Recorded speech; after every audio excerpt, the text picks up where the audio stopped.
Puluhan warga yang menempati bangunan milik PT KAI di Jalan Veteran Kota Semarang kaget karena menerima tagihan uang sewa yang jumlahnya sangat fantastis. Uang sewa yang harus dibayarkan mencapai 500 juta rupiah lebih terhitung dari 2014 hingga 2022. Kuasa hukum warga menilai lahan seluas 2.900 meter persegi yang diklaim milik PT KAI Daup 4 Semarang sebenarnya telah habis masa pinjam pakainya oleh PT KAI sejak 2014. Maka, jika pihak PT KAI melakukan pungutan sewa kepada warga yang menempati bangunan tersebut, maka dianggap melanggar hukum.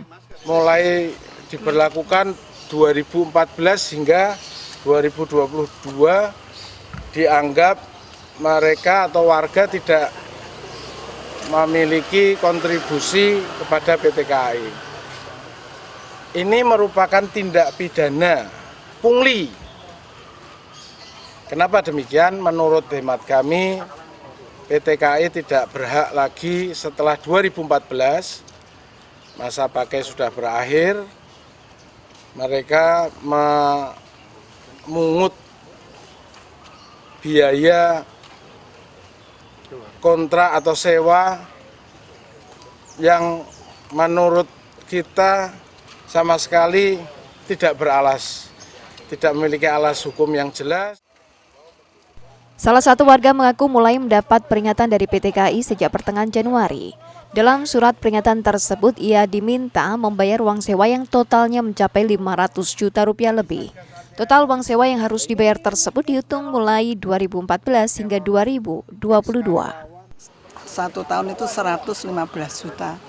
Bagaimana kami bisa membayar sedangkan kami sebagai pensiunan saja, untuk makan saja tidak cukup gitu. Jadi terus terang kami tidak mampu kalau sampai harus membayar satu tahun 115 juta itu, kami terus terang tidak mampu. Sementara itu, pakar hukum dan pemerhati cagar budaya Profesor Suteki menilai apa yang dilakukan PT KAI melanggar hukum. Berdasarkan Peraturan Daerah Kota Semarang Nomor 14 Tahun 2011, bangunan yang berada di Jalan Veteran masuk dalam cagar budaya, sehingga pengelolaan harus mengikuti aturan Undang-Undang Cagar Budaya. Ketika sudah menjadi kawasan cagar budaya berdasarkan dengan Perda Kota Semarang Nomor 14 Tahun 2011 ini, maka pengelolaannya juga harus ikut Undang-Undang Cagar Budaya, yaitu Undang-Undang Nomor 11 Tahun 2010.